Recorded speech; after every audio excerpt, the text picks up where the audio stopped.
Good morning Telangana. Welcome to T news. నేను మమతా. ముందుగా బులెటిన్లో హెడ్లైన్స్. నేడు రాష్ట్రమంతా తెలంగాణ తల్లి విగ్రహాలకు పాలాభిషేకాలు. కాంగ్రెస్ చేసిన పాపానికి నిరసనగా కేటీఆర్ పిలుపు.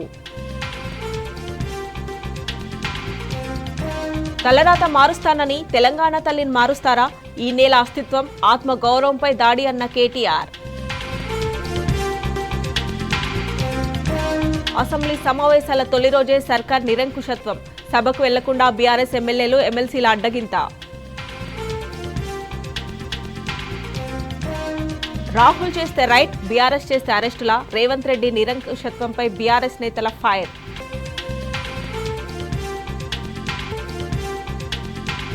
తెలంగాణ తల్లులపై పోలీసుల అనుచిత ప్రవర్తన. నిరసన తెలుపుతున్న ఆశా కార్యకర్తలపై కీచక పర్వం.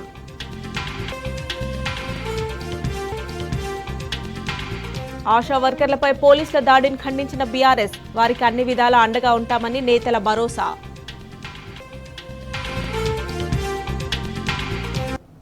కాంగ్రెస్ ప్రభుత్వం చేసిన అపచారానికి నిరసనగా రాష్ట్ర వ్యాప్తంగా ఎక్కడికక్కడ తెలంగాణ తల్లి విగ్రహాలకు పాలాభిషేకం చేయాలని కేటీఆర్ పిలుపునిచ్చారు. మేడ్చల్ బహిరంగ సభలో పాల్గొని తెలంగాణ తల్లి విగ్రహాన్ని ఆవిష్కరించిన ఆయన కాంగ్రెస్ ప్రభుత్వం తీరని అపచారం చేసిందని మండిపడ్డారు. ప్రభుత్వ తీరుకు నిరసనగా ఇవాల్టి నుంచి శాంతియుత నిరసనలు చేపట్టాలని బీఆర్ఎస్ శ్రేణులకు పిలుపునిచ్చారు.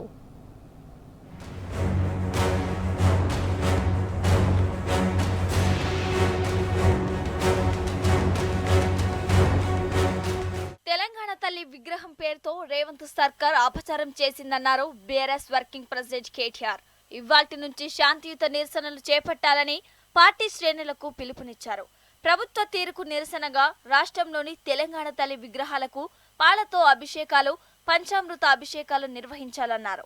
కాంగ్రెస్ పార్టీ మూర్ఖులకు తెలంగాణ చరిత్ర తెలియదని కేటీఆర్ తీవ్రస్థాయిలో ధ్వజమెత్తారు. ఇవాల్టి నుంచి తెలంగాణ తల్లిని వేడుకుందామని, క్షమించమని అడుగుదామన్నారు. ఉద్యమంలో పాల్గొన్న ప్రతి ఒక్కరూ బీఆర్ఎస్ కార్యకర్తలు సోషల్ మీడియా, వాట్సాప్లో తెలంగాణ తల్లి ఫోటోను ప్రొఫైల్ పిక్చర్గా పెట్టుకోవాలని కేటీఆర్ సూచించారు.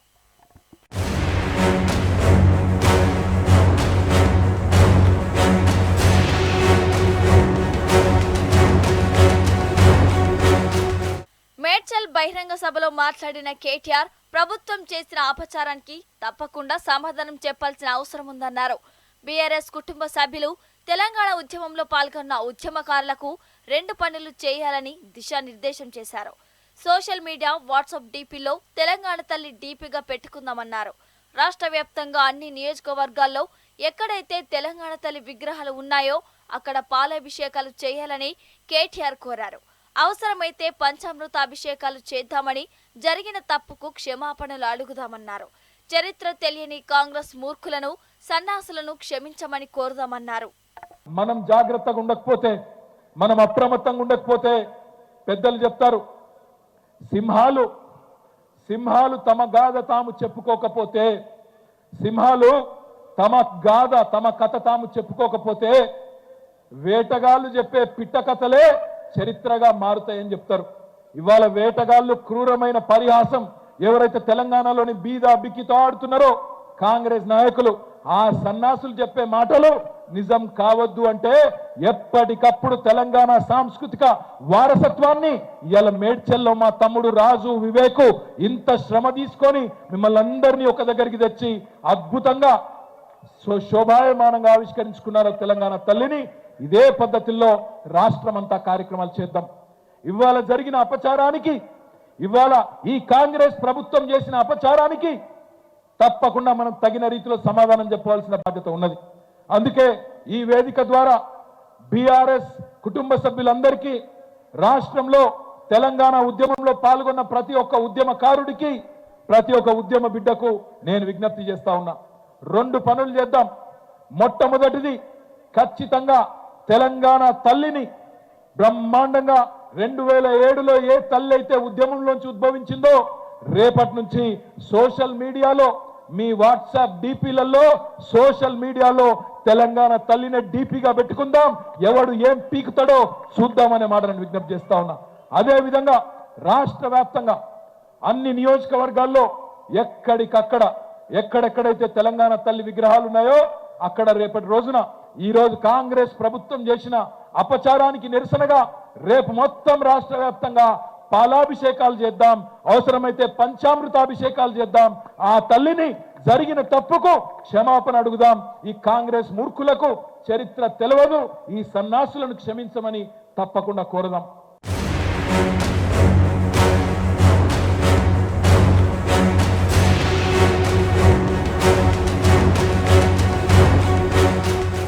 ఏడాది కాంగ్రెస్ ప్రభుత్వ పాలనలో రేవంత్ రెడ్డి చేసిందేమీ లేదని కేటీఆర్ తీవ్రస్థాయిలో మండిపడ్డారు. సంవత్సర కాలంలో 3 జరిగాయన్నారు.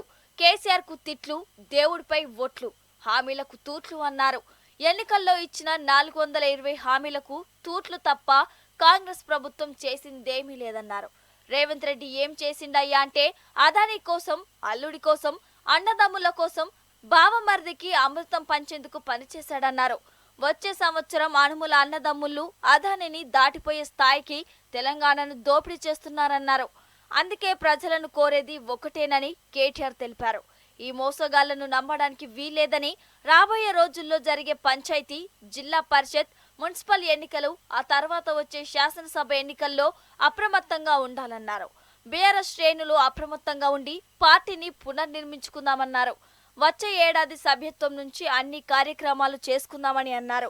ఒకవైపు ప్రజలకు అండగా ఉంటూ ప్రజా పోరాటాల్లో కీలక పాత్ర పోషిస్తూ మరోవైపు పార్టీని కూడా ముందుకు తీసుకెళ్లామని బీఆర్ఎస్ శ్రేణులకు దిశానిర్దేశం చేశారు.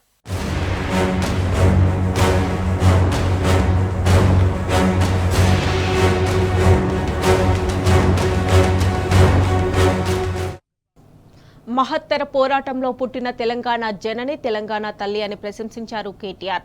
నాటి స్వాతంత్ర పోరాటంలో భరతమాత ఎలా ఉద్భవించిందో అలాగే తెలంగాణ ఉద్యమంలో తెలంగాణ తల్లి రూపుదిద్దుకుందన్నారు. అలనాటి సాహితీవేత్తలు, కవులు, కళాకారులు అద్భుతంగా తెలంగాణ తల్లిని కీర్తించారని గుర్తు చేశారు కేటీఆర్. పోరాటంలో భారత మాత ఎట్లయితే పుట్టిందో, భారత మాత ఎట్లయితే జనించిందో, అట్లనే పాల సముద్రం చిలికినప్పుడు లక్ష్మీదేవి ఎట్లయితే ఆవిర్భవించిందో, ఉద్యమ కడలి మదనంలో తెలంగాణ తల్లి ఉద్భవించింది. తెలంగాణ తల్లి రూపాన్ని ఉమ్మడి ఉద్వేగంతో తెలంగాణ ఉద్యమం తీర్చిదిద్దింది.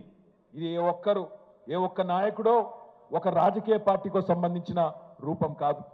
తెలంగాణ తల్లిని చూడంగానే ఉద్యమ జ్ఞాపకాలు గుర్తుకొస్తాయి. నాటి పోరాట స్ఫూర్తి రగులుతా ఉంటది తెలంగాణలోని ప్రతి ఒక్కరి గుండెల్లో. ఈ జాతి సమిష్టిగా సాధించిన ఈ పోరాటంలో సాంస్కృతిక పోరాటం కూడా మళ్ళొక్కసారి గుర్తొస్తుంది. ఒకనాడు ఎక్కిరించబడ్డాం మనం, మీకు భాష రాదు, మీ యాస చక్కగా లేదు, మీకు పరిపాలన రాదు, దబ్బన తెలంగాణ ఇస్తే కూడా మీకు పరిపాలన చేతనైతదా, మీకు అన్నం తినుడు నేర్పిందే మేము అంటూ ఎక్కిరించిన వాళ్ళ నోర్లు మూతపడే విధంగా 10 ఏళ్లలోనే తెలంగాణను భారతదేశంలో అగ్రభాగాన నిలబెట్టింది కేసీఆర్ నాయకత్వం అనే మాట మళ్ళొక్కసారి నేను మీకు గుర్తు చేస్తా ఉన్నా. మన భాషను ఎక్కిరించి సినిమాలలో జోకర్లకు పెట్టి మన ఆట పాటల్ని ఈసడించి ఈ బోనాలేంది, ఈ మైసమ్మేంది, ఈ పెద్దమ్మేంది, ఈ ఎల్లమ్మేంది అని మన గ్రామ దేవతల్ని ఎక్కిరించిన వాళ్ళ నోర్లు మూతలు పడే విధంగా, సాంస్కృతిక ఆధిపత్యానికి తెరబెట్టే విధంగా, తెరదించే విధంగా ఎట్లా అయితే ఉద్యమంలో ఎదిరించినామో మళ్ళొక్కసారి తెలంగాణ తల్లిని చూడంగానే యాదికొస్తుంది. ఈ మహత్తర పోరాటంలో పుట్టిన తెలంగాణ జనని, తెలంగాణ తల్లి. మనం భూమిని అమ్మ అంటాం, ధరణి అంటాం, అవని అంటాం, భూమాత అంటాం, తల్లి అంటాం, ధరిత్రి అంటాం. అట్లాగే దేశాన్ని కూడా తల్లిగానే కొలుచుకుంటాం, భారతమాత అంటాం. అట్లాగే మనం పుట్టిన గడ్డను మాతృమూర్తిగా చూసుకునే సంస్కారం ఉన్న నేల ఈ భారత నేల.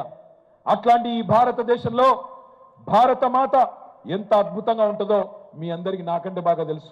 ఆనాడు మహాత్మా గాంధీ గారు మొట్టమొదటిసారి భారతమాతను వారణాసిలో పెట్టినప్పుడు మహాత్మా గాంధీ గారు అనుకున్నది తప్పకుండా స్వాతంత్రం వస్తుంది, వచ్చినాక భారతదేశం ఉజ్వలంగా వెలగాలని చెప్పి భారత మాతకు బంగారు కిరీటం, ఆభరణాలు, అద్భుతంగా ఒక దేవతామూర్తిలాగా భారత మాతను వారణాసిలో ఏర్పాటు చేయడం జరిగింది. ఆ తర్వాత శ్రీమతి ఇందిరాగాంధీ గారు ఆనాటి ప్రధానమంత్రిగా హరిద్వార్లో ఆమె కూడా భారత మాతను పెద్ద ఊరేగింపు తీసి హరిద్వార్లో ప్రతిష్ఠించింది. ఆ మూర్తిని అట్లే ఉంచింది. అదే మాదిరిగా తెలుగు తల్లి మన రాష్ట్రం కలిసి ఉన్నప్పుడు ఆనాడు ఉమ్మడి ఆంధ్రప్రదేశ్లో అప్పటి పాలకులు తెలుగు తల్లిని పెట్టిండ్రు. మరి తెలుగు తల్లికి కూడా బంగారు కిరీటం ఉంటుంది, చేతుల కలశం ఉంటుంది, బ్రహ్మాండంగా ఒంటి నిండా ఆభరణాలు ఉంటాయి. అదేవిధంగా పక్కనే ఉండే తమిళనాడులో అక్కడి తమిళ సోదరులు తమిళ తాయి అని పెట్టుకున్నారు. వాళ్ళ అమ్మకు తమిళ మాతకు తమిళ తాయి అని పేరు పెట్టుకున్నారు. ఆమెకు కూడా బ్రహ్మాండమైన కిరీటం, బ్రహ్మాండమైన వజ్ర వైడూర్యాలతో కూడుకున్న ఆభరణాలు. పక్కనే కర్ణాటకలో కన్నడ మాతకు కన్నడ అంబే అని పిలుస్తారు. మరి కన్నడ అంబేకి కూడా మొత్తం పైనుండి కింది వరకు దేవతామూర్తి మాదిరిగా చూడంగానే దండం పెట్టాలనిపించేటట్టు బ్రహ్మాండంగా ఒక దేవతామూర్తి రూపాన్ని ఇచ్చిండ్రు. మరి అదే పద్ధతుల్లో మన వైతాళికులు, మన తెలంగాణ మహానుభావులు, ఉద్యమ నాయకులు, ఇక్కడి రచయితలు, సాహితీవేత్తలు, ఇక్కడి కళాకారులు, కవులు అందరూ కూడా మొదటి నుంచి తెలంగాణ తల్లిని అద్భుతంగా కీర్తించుకున్నారు. ఒకనాడు మహాకవి దాశరథి గారు అన్నారు, నా తెలంగాణ కోటి రతనాల వీణ అన్నారు.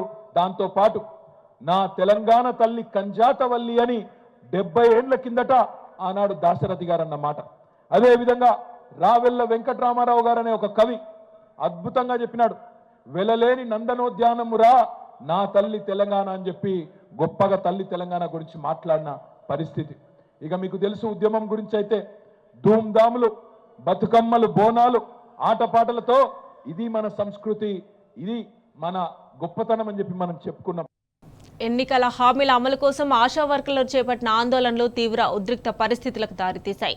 కోటి మెడికల్ ఎడ్యుకేషన్ డైరెక్టర్ ఆఫీస్ ఎదుట ఆశా వర్కర్లను ఆందోళన అణచడానికి ప్రభుత్వం విఫలయత్నం చేసింది. పోలీసుల దాడుల్లో పలువురు ఆశా వర్కర్లకు గాయాలు కాగా ఆసుపత్రికి తరలించారు. అటు బీఆర్ఎస్ ఆశా వర్కర్ల ఆందోళనకు సంపూర్ణ మద్దతు తెలిపింది. హామీలు అమలయ్యే వరకు ఆశా వర్కర్లకు అండగా ఉంటామని బీఆర్ఎస్ ప్రజా ప్రతినిధులు స్పష్టం చేశారు.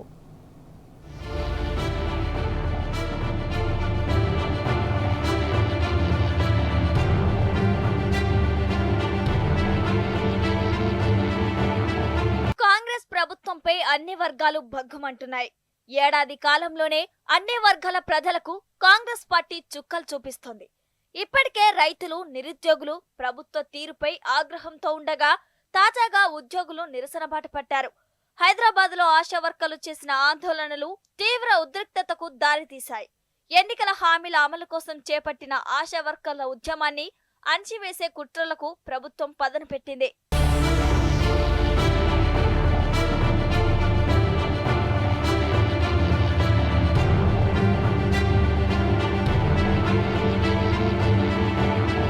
ఎన్నికల హామీల అమలు కోసం ఆశా వర్కర్లు కోటిలోని మెడికల్ ఎడ్యుకేషన్ డైరెక్టర్ ఆఫీస్ ముందు పెద్ద ఎత్తున నిరసనకు దిగారు.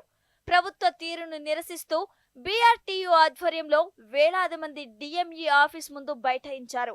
రేవంత్ సర్కార్ కు వ్యతిరేకంగా నినాదాలు చేశారు. కాంగ్రెస్ మేనిఫెస్టోలోని హామీలను నెరవేర్చాలని, నెలకు 18,000 వేతనం చెల్లించి ఉద్యోగ భద్రత కల్పించాలన్నారు.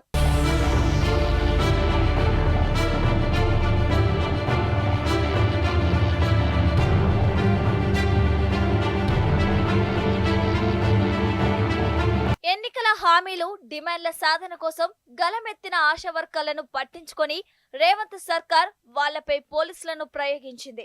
ఆందోళనను అడ్డుకున్న పోలీసులు బలవంతంగా ఆశా వర్కర్లను వ్యాన్లలో తరలించారు. దీంతో డిఎంఈ ఆఫీస్ ముందు ఉద్రిక్త పరిస్థితులు ఏర్పడ్డాయి. కొందరు పోలీసుల తీరు శృతిమించింది.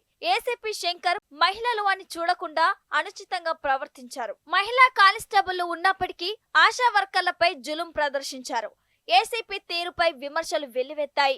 ఆయనపై కఠిన చర్యలు తీసుకోవాలని మహిళా సంఘాలు డిమాండ్ చేస్తున్నాయి.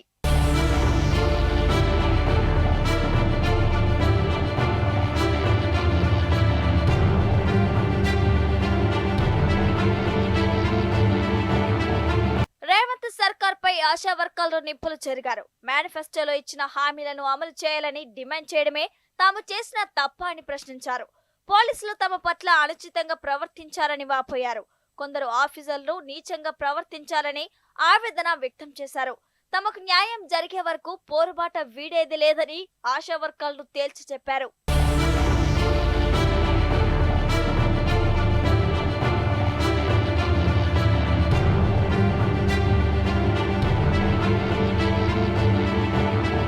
పోలీసుల దురుసు ప్రవర్తనతో పలువురు ఆశా వర్కర్లకు గాయాలయ్యాయి.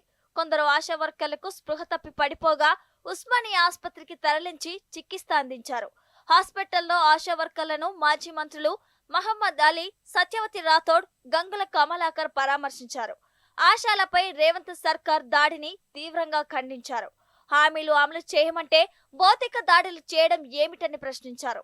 ఆశా వర్కర్లకు బీఆర్ఎస్ అండగా ఉంటుందన్నారు. డిమాండ్లు నెరవేర్చడానికి ఈ అసెంబ్లీ సమావేశంలోనే బిల్లు పెట్టాలన్నారు. కేసీఆర్ ప్రభుత్వంలో చాలా సంతోషంగా వాళ్ళు అన్ని రకాలుగా మేము ఆదుకున్నాం. కానీ వాళ్ళకి ఆశ పెట్టి 18,000 ఇస్తా అంటే ఒకవైపు మహిళల పేరుతోని ఈ రాజ్యాన్ని తీసుకొచ్చిండ్రు, ఇందిరమ్మ రాజ్యం అని. ఒకవైపు ప్రజాపాలన అని చెప్పి పెద్ద పెద్ద బడాయి మాటలు మాట్లాడుతూ ఇవాళ సోనియా గాంధీ బర్త్డే అని సెలబ్రేషన్ చేస్తున్నారు. అలా మార్పు అంటే ప్రజల జీవితాల్లో కొత్త మార్పు వస్తుంది అనుకున్నాం. కానీ ఉన్నది ఊడబీకి చిప్ప చేతిలో పట్టుకునే రోజు వస్తుంది అనుకోలే. తప్పకుండా తెలంగాణ గడ్డ అంటేనే పోరాటాల అడ్డ, పోరాటానికి అడ్డ.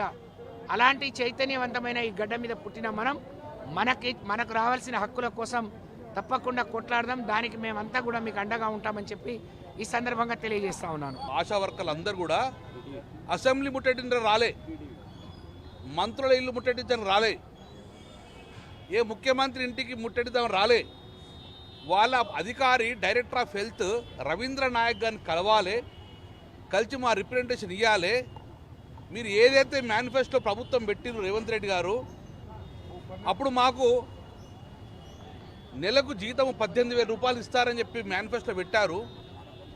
అలాగే మాకు ఉద్యోగ భద్రత ఇస్తామని చెప్పి మేనిఫెస్టో పెట్టారు. సంవత్సరం అయింది, మరి ఇంకేం కాలేదు. మీరు మా ప్రభుత్వం తీసుకెళ్ళండి అని చెప్పేసి డైరెక్టర్ ఆఫ్ హెల్త్ని కలుద్దామని పోయడం జరిగింది.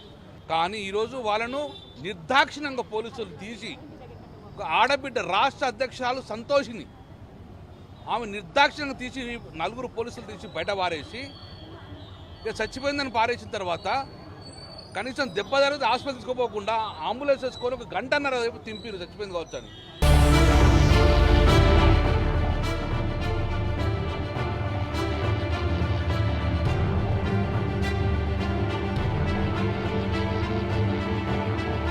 ఆశా వర్కర్లపై దాడిని ఎమ్మెల్యేలు సబితా ఇంద్రారెడ్డి, పల్లా రాజేశ్వరరెడ్డి ఖండించారు. కాంగ్రెస్ ఇచ్చిన హామీని అమలు చేయమంటే దాడులు చేయడం దారుణమన్నారు. అసెంబ్లీలో ఏమో తల్లుల గురించి గొప్పగా మాట్లాడుతూ బయట మాత్రం మహిళలు అని చూడకుండా భౌతిక దాడులు చేయడంపై మండిపడ్డారు. ఈరోజు ఈ రాష్ట్రంలో ఆశా వర్కర్ల మీద జరిగిన దాడి ఏదైతే ఉందో నిజంగా సభ్య సమాజం అంతా తలంచుకోవాల్సిన సందర్భం. ఈరోజేమో గొప్పగా అసెంబ్లీలో తెలంగాణ తల్లి గురించి, తెలంగాణ విగ్రహం ఏర్పాటు గురించి చాలా గొప్పగా మాట్లాడుతున్నారు 4-5 గంటలు. మరి కింద క్షేత్రస్థాయిలో సేవలు అందిస్తున్న ఆశా వర్కర్లకి ఈరోజు ఎలాంటి దాడి జరిగిందనేది ఒక్కసారి గమనించమని కోరుతా ఉన్నాను. ఎందుకు అంత దారుణంగా వాళ్ళ మీద ప్రవర్తించాల్సిన అవసరం ఏమొచ్చింది అనేది కూడా చూడాల్సిన అవసరం. నిజంగా మగవాళ్ళు, మగ పోలీసులు అంటే మెన్ బట్టి వాళ్ళ చీరలు బట్టి లాగుతూ ఉంటే ఏం జరుగుతుందో అసలు రాష్ట్రంలో అర్థమవుతలేదు. అసలు నిజంగానే ఒక సైడ్ ఫొటోస్ తీసుకుంటూ వాళ్ళని భయపెట్టిస్తూ లాగి పడేస్తూ, మగవాళ్ళు ఆడవాళ్ళను లాగకూడదని తెలిసినా కూడా చీర బట్టి లాగుతూ ఉంటే ఏం జరుగుతుంది రాష్ట్రంలో అసలు అర్థమవుతలేదు. సంతోష రాష్ట్ర నాయకురాలైన సంతోష భువనగిరి నుంచి వస్తే ఆమెను ఇష్టం వచ్చినట్టు కొట్టి లోపలేస్తుంటే కాలు ఇరుక్కపోయిందని చెప్పి పోలీసు వాళ్ళు నెడుతుంటే ఆ బాధ తట్టుకోలేకపోతుంటే మొత్తం మగవాళ్ళు ఆడవాళ్ళు కలిసి ఇష్టం వచ్చినట్టు కొడితే పోలీసులు బయట కొట్టడమే కాదు వ్యాన్లో కొట్టారు. చివరికి పోలీస్ స్టేషన్ పై కూడా ఇష్టం వచ్చినట్టు అందరూ కలిసి ఒక రాక్షస మూకలాగా దాడి చేస్తే మొత్తం నురగ గక్కుకొని మొత్తం స్పృహ తప్పి పడిపోయింది.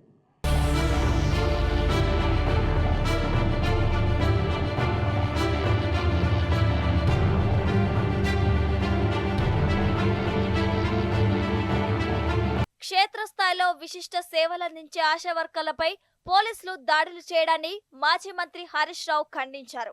ఒకవైపు తెలంగాణ తల్లి విగ్రహ ఏర్పాట్లు చేస్తున్నామని గొప్పలు చెబుతూ మరోవైపు ఆశాలపై దాడులు చేయడం ఏమిటన్నారు. ఇందిరమ్మ రాజ్యంలో నిరసన తెలిపే హక్కు లేదా, సమస్యలు పరిష్కరించాలని అడిగే స్వేచ్ఛ లేదా అంటూ నిలదీశారు. తెలంగాణ ఏర్పాటుకు ముందు ఆశా వర్కర్ల వేతనం 1,500 రూపాయలు ఉంటే బీఆర్ఎస్ ప్రభుత్వం 10,000 రూపాయలు చేసిందని గుర్తు చేశారు. వెంటనే హామీలు అమలు చేయాలని డిమాండ్ చేశారు.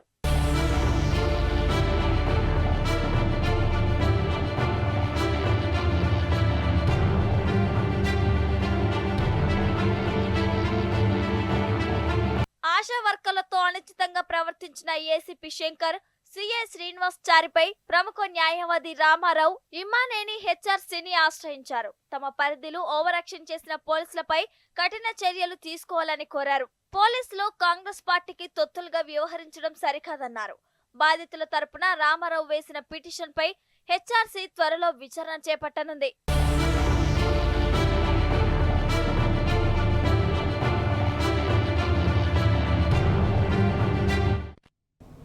ప్రశ్నిస్తే అరెస్టులు, అడుగడుగునా నిర్బంధాలు, ప్రజాపాలన పేరుతో ప్రగల్భాలు పలుకుతున్న రేవంత్ సర్కార్ తాజా అసెంబ్లీ సమావేశాలను సైతం ప్రతిపక్షం లేకుండానే ప్రారంభించింది. బీఆర్ఎస్ ను ఎదుర్కొనే దమ్ము లేక అరెస్టుల పర్వానికి తెగించింది. సమావేశాలకు హాజరయ్యేందుకు వెళ్తున్న బీఆర్ఎస్ ఎమ్మెల్యేలు, ఎమ్మెల్సీలను పోలీసులు అడ్డుకొని అరెస్ట్ చేశారు. రేవంత్ సర్కార్ తీరుపై, పోలీసుల తీరుపై బీఆర్ఎస్ ఎమ్మెల్యేలు, ఎమ్మెల్సీలు మండిపడ్డారు.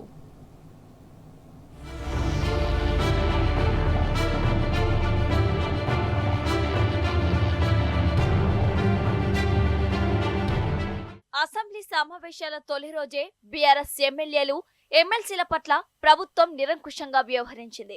వారిని అసెంబ్లీలోకి వెళ్లకుండా గేటు బయటనే అడ్డుకుంది. అసెంబ్లీ గేటు వద్ద భారీ సంఖ్యలో పోలీసులు, మార్షల్స్ ను మోహరించిన ప్రభుత్వం బీఆర్ఎస్ ఎమ్మెల్యేలు, ఎమ్మెల్సీలను లోనికి వెళ్లనివ్వలేదు. అదాని, రేవంత్ మధ్య చీకటి బంధాన్ని తెలంగాణ ప్రజలకు తెలిపేలా బీఆర్ఎస్ ఎమ్మెల్యేలు అదాని, రేవంత్ ఫోటోలు ముద్రించిన టీషర్ట్లను ధరించగా లోపలికి వెళ్లేందుకు పోలీసులు అభ్యంతరం వ్యక్తం చేశారు. తమకు నిరసన తెలిపే హక్కు లేదా అని బీఆర్ఎస్ ఎమ్మెల్యేలు, ఎమ్మెల్సీలు పోలీసులను ప్రశ్నించారు. అయినా అనుమతించకపోవడంతో రోడ్డుపైనే నిరసనకు దిగారు. ప్రభుత్వానికి వ్యతిరేకంగా పెద్ద ఎత్తున నినాదాలు చేశారు.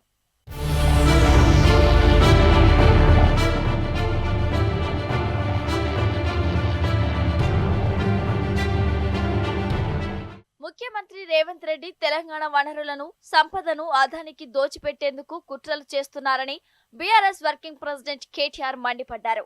కాంగ్రెస్, రాహుల్ గాంధీ ఢిల్లీలో అదానితో కొట్లాడుతున్నట్లు నాటకాలు ఆడుతూ తెలంగాణలో మాత్రం ప్రాజెక్టులను, తెలంగాణ వనరులను అదానికి దోచిపెట్టే కుట్ర చేస్తున్నారని విమర్శించారు. పార్లమెంటులో ఒక నీతి, శాసనసభలో ఒక నీతి ఎట్లా ఉంటుందని ప్రశ్నించారు. రాహుల్, ప్రియాంకతో పాటు 100 మంది ఎంపీలు అదాని, ప్రధాని బొమ్మ గల టీషర్ట్ వేసుకుని పార్లమెంటు లోపలికి వెళ్లవచ్చు గాని తెలంగాణలో అసెంబ్లీ లోపలికి వెళ్లొద్దని అడ్డుకుంటున్నారని దుయ్యబట్టారు. అదానిపై కాంగ్రెస్ తీరు ఢిల్లీలో కుస్తీ, గల్లీలో దోస్తిలా ఉన్నదని ఎద్దేవా చేశారు. కేసీఆర్ దీక్ష చేయకపోయి ఉంటే డిసెంబర్ 9న తెలంగాణ ఏర్పాటు ప్రక్రియ ప్రకటన వచ్చేదా? తెలంగాణ శాసనసభ, శాసన మండలి ఉండేదా అని కేటీఆర్ ప్రశ్నించారు. అదానితో రేవంత్ రెడ్డికి ఉన్న అక్రమ సంబంధాన్ని బయట పెడతామని స్పష్టం చేశారు.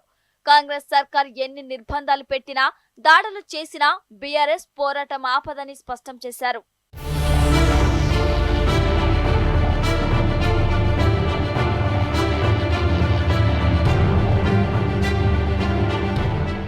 అదాని వ్యవహారంలో ఢిల్లీ కాంగ్రెస్ ఒక తీరైతే గల్లీ కాంగ్రెస్ మరో తీరుగా ఉందని ఎమ్మెల్యే హరీష్ రావు విమర్శించారు. ఢిల్లీ కాంగ్రెస్ అదాని చోరీ హై అంటుంటే గల్లీ కాంగ్రెస్ అదానిని బాయ్ అంటుందని ఎద్దేవా చేశారు. రాహుల్ గాంధీకి అదాని దొంగల కనిపిస్తుంటే రేవంత్ రెడ్డికి దోస్తు కనిపిస్తున్నారని దుయ్యబట్టారు. ఇందులో ఎవరిది కరెక్ట్ అని ప్రశ్నించారు. ఒకే పార్టీలో నాయకుడిది ఒక తీరు, రేవంత్ రెడ్డిది ఒక తీరా అని ప్రశ్నించారు. తాము అసెంబ్లీ లోపలికి వస్తే గతంలో అదానితో చేసుకున్న 12,000 కోట్ల చీకటి ఒప్పందాలు బయటకొస్తాయన్న భయమా అని ప్రశ్నించారు. చీకటి ఒప్పందాలు, రహస్య బంధాలు ఎక్కడ బయటపడతాయోననే భయంతోనే తమను అడ్డుకుంటున్నారని పేర్కొన్నారు.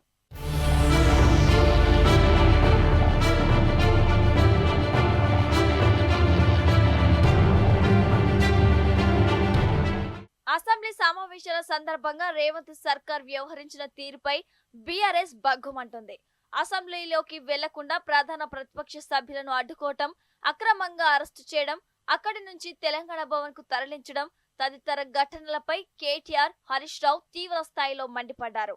అసెంబ్లీకి వెళ్లకుండా ఎమ్మెల్యేలను అడ్డుకోవడం ఏమిటని, తమ హక్కులను కాలరాయడం ఏమిటని ఆగ్రహం వ్యక్తం చేశారు. లోపలికి ఎందుకు అనుమతించడం లేదో చెప్పాలని నిలదీశారు. ఈ ప్రజా ప్రభుత్వంలో నిరసన తెలిపే హక్కు లేదా అని ప్రశ్నించారు.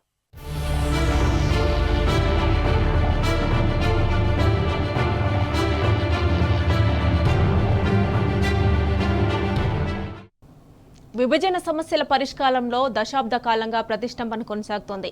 మీ ఇంటికి వస్తే ఏమిస్తావు, మా ఇంటికి వస్తే ఏం తెస్తావు అన్నట్లుగా ఏపీ వైఖరి ఉంది. పాడిందే పాటరా పాచిపల్ల దాసరి అన్నట్లుగా 10 ఏళ్లుగా ఒకే పాట పాడుతోంది ఏపీ. ఆంధ్రప్రదేశ్ సాగదీత వైఖరితో తెలంగాణ విసిగి వేసారిపోతోంది. 15 అంశాల అజెండాతో విజయవాడలో తెలంగాణ ఏపీ అధికారుల సమావేశమైన పైసల పంచాయతీ కొలిక్కి రాకపోగా కొత్త కొర్రీలతో ఎప్పట్లాగే సమస్యలను సాగదీస్తుంది. హైదరాబాద్లోని క్లాసీ భూములపై ఆంధ్రప్రదేశ్ కన్నేసిందట.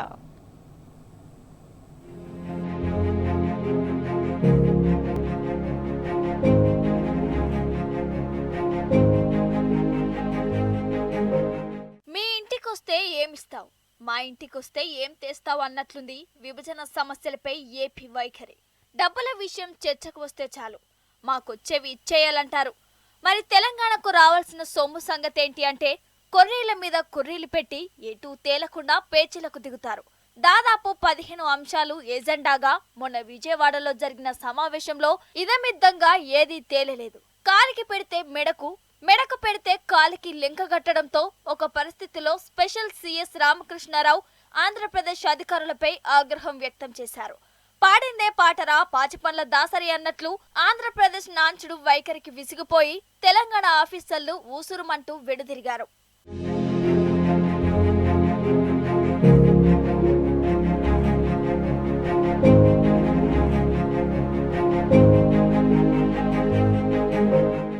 తెలంగాణ ఆంధ్రప్రదేశ్ రాష్ట్రాల మధ్య అపరిష్కృతంగా ఉండి పీఠమూడి పడ్డ అంశాలు ప్రధానంగా 5.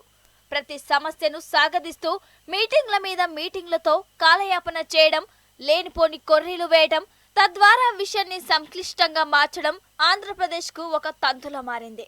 తాజాగా విజయవాడలో జరిగిన చీఫ్ సెక్రటరీల స్థాయి చర్చలో సైతం ఏపీ అదే వివాదాస్పద పంథాను అనుసరించింది.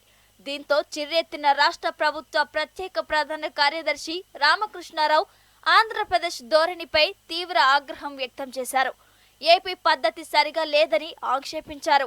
మొత్తం 15 అంశాలు ఎజెండాగా సాగిన ఈ సమావేశంలో తేలింది శూన్యం.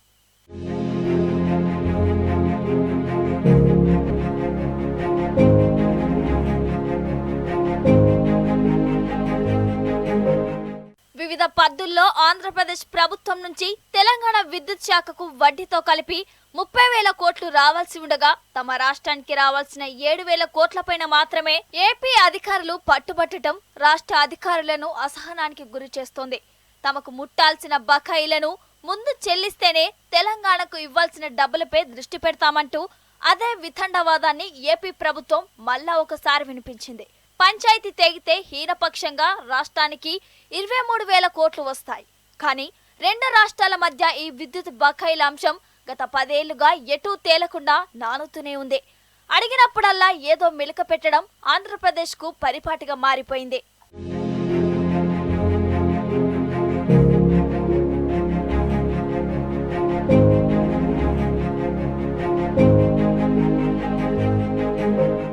ఇక రాష్ట్ర విభజన నాటి నుంచి రాజ్యాంగబద్ధ ఉమ్మడి సంస్థల ప్రతి ఖర్చు తెలంగాణనే భరిస్తూ వస్తుంది. ఆ బాపతు 409 కోట్ల రొక్కం ఆంధ్రప్రదేశ్ బాకీ పడింది.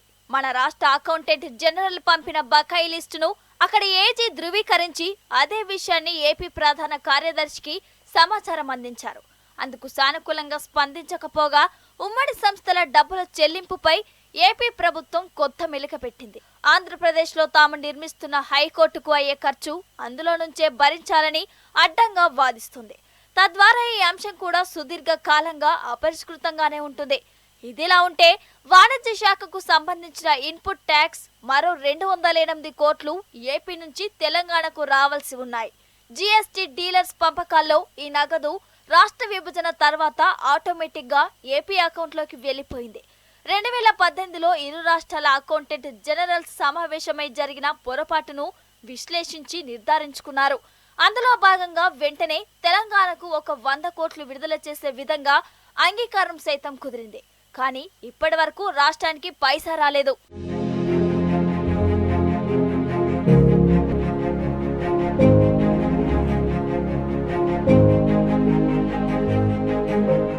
కాగా కార్మిక శాఖ సెస్సు 800 కోట్లది మరో కథ. ఇందులో నుంచి సుమారు 200 కోట్లు ఒక ఉన్నతాధికారి దొబ్బిపోయిన విషయం అప్పట్లో కలకలం రేపిన సంగతి తెలిసిందే. ఈ వ్యవహారంలో హైదరాబాద్ చిక్కడపల్లి పోలీస్ స్టేషన్లో క్రిమినల్ కేసు కూడా నమోదైంది. అదిగో ఆ వ్యవహారం మొన్నటి సమావేశంలో కొలిక్కి వచ్చిందని ప్రకటించారు. దాంట్లో 450 కోట్లు ఏపీ నుంచి తెలంగాణకు రావాల్సి ఉంది. తీరా ఇప్పుడు నథింగ్ డూయింగ్. మరోసారి కూర్చుని చర్చిస్తే కానీ ఏ విషయం తేలదని, అందులో మాకు అనేక అనుమానాలు ఉన్నాయన్న కొత్త రాగం అందుకుంది.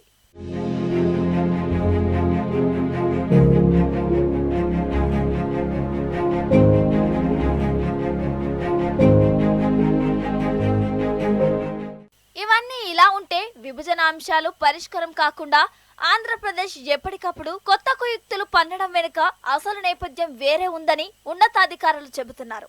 రాష్ట్ర రాజధాని హైదరాబాద్, దాని శివారుల్లోని భూములపై ఏపీ కన్నేసిందన్నది ఆ అధికారుల ఊవాచ.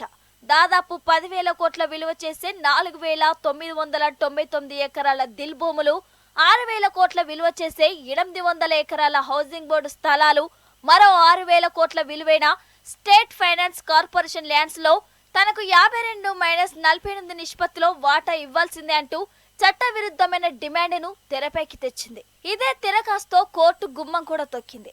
ప్రస్తుతం ఈ అంశాలు న్యాయస్థానం పరిధిలో ఉన్నాయి. అక్కడ అటో ఇటో తేలే వరకు విభజన అంశాలపై సాగదీత కార్యక్రమం కొనసాగించాలన్నదే ఏపీ ప్రభుత్వ మర్మం. అందుకే అడ్డగోలు వాదనలతో సమస్యలు పరిష్కారం కాకుండా అడ్డుపుల్ల వేస్తోందన్నది తెలంగాణ ఆగ్రహం.